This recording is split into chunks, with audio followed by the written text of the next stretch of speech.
Chapter 18. When the rep from Upjohn didn't turn up promptly at 10, Lewis gave in and called the registrar's office. He spoke with a Mrs. Stapleton, who said she would send over a copy of Victor Pascal's records immediately. When Lewis hung up, the Upjohn guy was there. He didn't try to give Lewis anything, only asked him if he had any interest in buying season ticket to the New England Patriots game at a discount. "Nope," Lewis said. "I didn't think you would," the Upjohn guy said grumly, and left. At noon, Lewis walked up to the Bear's Den and got a tuna fish sandwich and a Coke. He brought them back to his office and ate lunch while going over Pascal's records. He was looking for some connection with himself or with North Ludlow, where the pet cemetery was. A vague belief, he supposed, that there must be some sort of rational explanation even for such a weird occurrence as this. Maybe the guy had grown up in Ludlow, had maybe even buried a dog or a cat up there. He didn't find the connection he was looking for. Pascal was from Breckenfield, New Jersey, and had come to UMO to study electrical engineering. In those few typed sheets, Lewis could see no possible connection between himself and the young man who had died in the reception room, other than the mortal one, of course. He sucked the last Coke out of his cup, listening to the straw crackle in the bottom, and then tossed all his trash into the wastebasket. Lunch had been light, but he had eaten it with good appetite. Nothing much wrong with the way he felt, really. Not now. There had been no recurrence of the shakes, and now even the morning's horror began to seem more like a nasty, pointless surprise, dreamlike itself, of no consequence. He drummed his fingers on his bloater, shrugged, and picked up the phone again. He dialed the EMMC and asked for the morgue. After he was connected with the pathology clerk, he identified himself and said, "You have one of our students there, a Victor Pascal." "Not anymore," the voice at the other line said. "He's gone." Lewis's throat closed. At last, he managed, "What?" "His body was flown back to his parents late last night. Guy from 𝘕𝘂𝑠mith mortuary came and took custody. They put him on Delta, papers ruffling. Delta Flight 109. Where did you think he went? Out dancing at the show ring?" "No," Lewis said. "No, of course not. It's just..." It was just what? What the Christ was he doing pursuing this anyway? There was no sane way to deal with it. It had to be let go, marked off. Anything else was asking for a lot of pointless trouble. It's just that it seemed very quick, he finished lamely. "Well, he was autopsied yesterday afternoon." The faint riffle of papers again. "At around 3:20 by Dr. Reinsteck. By then his father had made all the arrangements. I imagine the body got to Newark by 2 in the morning. Oh. Well, in that case... Unless one of the carriers screwed up and sent it somewhere else. The pathology clerk said brightly. We've had that happen, you know, although never with Delta. Delta's actually pretty good. We had a guy who died on a fishing trip way up in 𝘕𝘂𝘓𝘃 County, in one of those little towns that just have a couple of map coordinates for a name. Asshole strangled on a pop-top while he was chugging a can of beer. Took his buddies 2 days to buck him out of the wilderness, and you know that, by then, it's a toss-up whether or not the forever goop will take. But they shoved it in and hoped for the best. Sent him home to Grand Falls, Minnesota in the cargo compartment of some airliner. But there was a screw-up. They shipped him first to Miami, then to Des Moines, then to Fargo, North Dakota. Finally, somebody wised up. But by then, another 3 days had gone by. Nothing took. They might as well have injected him with Kool-Aid instead of Gendaflow. The guy was totally black and smelled like a spoiled pork roast. That's what I heard anyway.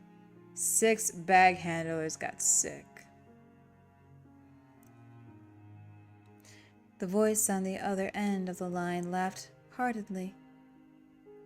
Lewis closed his eyes and said, Well, thank you. I can give you Dr. Reinsteck's home phone if you want it, Doctor, but he usually plays golf up in Orono in the morning. That's okay, Lewis said. He hung up the telephone. Let that put paid to it, he said. When you were having that crazy dream or whatever it was, Pascal's body was almost certainly in a Bergenfield funeral home. That closes it off. Let that be the end of it. Driving home that afternoon, a simple explanation of the filth at the foot of the bed finally occurred to him, flooding him with relief. He had experienced an isolated incident of sleepwalking, brought on by the unexpected and extremely upsetting happenstance of having a student mortally injured and then dying in his infirmary during his first real day on the job. It explained everything. The dream had seemed extremely real because large parts of it were real. The feel of the carpet, the cold dew, and of course, the dead branch that had scratched his arm. It explained why Pascal had been able to walk through the door and he had not. A picture rose in his mind, a picture of Rachel coming down the stairs last night and catching him bumping against the back door, trying in his sleep to walk through it. The thought made him grin. It would have given her a hell of a turn, all right. With the sleepwalking hypothesis in mind, he was able to analyze the causes of the dream, and he did so with a certain eagerness. He had walked to the pet cemetery because it had become associated with another moment of recent stress. It had in fact been the cause of a serious argument between him and his wife. And also, he thought with growing excitement, it was associated in his mind with his daughter's first encounter with the idea of death. Something his own subconscious must have been grappling with last night when he went to bed. Damn lucky I got back to the house okay. I don't even remember that part. Must have come back on autopilot. It was a good thing he had. He couldn't imagine what it would have been like to have awakened this morning by the grave of Smucky the cat, disoriented, covered with dew, and probably scared shitless, as Rachel also would have been, undoubtedly. But it was over now. Put paid to it, Louis thought with immeasurable relief. Yes. But what about the things he said when he was dying? His mind tried to ask, and Louis shut it up fast.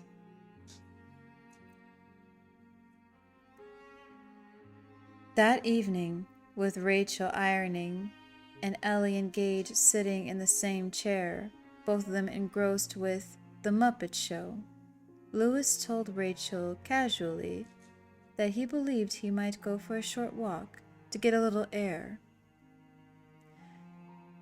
"Will you be back in time to help me put Gage to bed?" she asked without looking up from her ironing. "You know he goes better when you're there." "Sure," he said.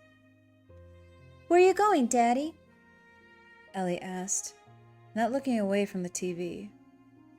Kermit was about to be punched in the eye by Miss Piggy. "Just out back, hon." "Oh." Louis went out. 15 minutes later, he was in the pet cemetery, looking around curiously and coping with a strong feeling of déjà vu. That he had been here was beyond doubt. The little grave marker put up to honor the memory of Smucky the cat was knocked over. He had done that when the vision of Pascal approached, near the end of what he could remember of the dream. Louis righted it absently and walked over to the deadfall. He didn't like it. The memory of all these weather-whitened branches and dead trees turned into a pile of bones still had the power to chill. He forced himself to reach out and touch one, balanced precariously on the jackstraw pile. It rolled and fell, bouncing down the side of the heap. Louis jumped back a step before it could touch his shoe. He walked along the deadfall, first to the left, then to the right. On both sides, the underbrush closed in so thickly as to be impenetrable. Nor was it the kind of brush you tried to push your way through. Not if you were smart, Louis thought. There were lush masses of poison ivy growing close to the ground. All his life, Louis had heard people boast that they were immune to that stuff, but he knew that almost no one really was. And farther in were some of the biggest, most wicked-looking thorns he had ever seen. Louis strolled back to the rough center of the deadfall. He looked at it, hands stuck in the back pockets of his jeans. "You're not going to try and climb that, are you?" "Not me, boss. Why would I want to do a stupid thing like that?" "Great. Had me worried for just a minute there, Lou. Looks like a good way to land in your own infirmary with a broken ankle, doesn't it?" "Sure does. Also, it's getting dark." Sure that he was altogether and in total agreement with himself, Louis began to climb the deadfall. He was halfway up when he felt it shift under his feet with a peculiar creaking sound. "Rolled them bones, Doc." When the pile had shifted again, Louis began to clamber back down. The tail of his shirt had pulled out of his jeans. He reached solid ground without incident and dusted crumbled bits of bark off his hands. He walked back to the head of the path, which would return him to his house, to his children, who would want a story before bed, to Church, who was enjoying his last day as a card-carrying tomcat and lady killer, to tea in the kitchen with his wife after the kids were down. He surveyed the clearing again before leaving, struck by its own green silence. Tendrils of ground fog had appeared from nowhere and were beginning to wind around the markers, those concentric circles, as if all-knowing. The childish hands of North Ludlow's generations had built a kind of scale model Stonehenge. But Louis, is that all? Although he had gotten only the barest glimpse over the top of the deadfall before the shifting sensation had made him nervous, he could have sworn there was a path beyond, leading deeper into the woods. No business of yours, Louis. You've got to let this go. Okay, boss. Louis turned and headed home.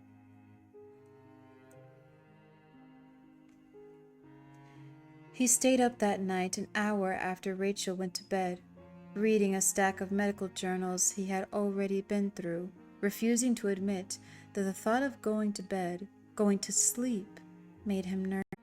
He had never had an episode of somnambulism before, and there was no way to be sure it was an isolated incident until it did or didn't happen again.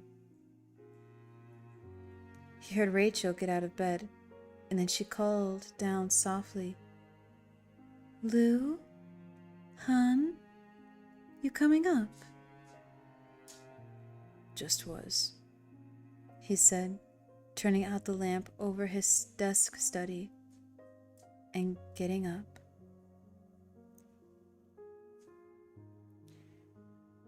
It took a good deal longer than 7 minutes to shut the machine down that night. Listening to Rachel draw the long, calm breaths of deep sleep beside him, the apparition of Victor Pascal seemed less dreamlike. He would close his eyes and see the door crashing open, and there he was, our special guest star, Victor Pascal, standing there in his jogging shorts, pallid under his summer tan, his collarbone poking up. He would slide down toward sleep, think about how it would be to come fully, coldly awake in the pet cemetery, to see those roughly concentric circles lit by moonlight, to have to walk back, awake, along the path through the woods. He would think these things and then snap fully awake again. It was sometime after midnight when sleep finally crept up on his blind side and bagged him. There were no dreams. He woke up promptly at 7:30 to the sound of cold autumn rain beating against the window. He threw the sheets back with no apprehension. The ground sheet on his bed was flawless. No purist would describe his feet, with their rings of heel calluses, that way, but they were at least clean. Louis caught himself whistling in the shower.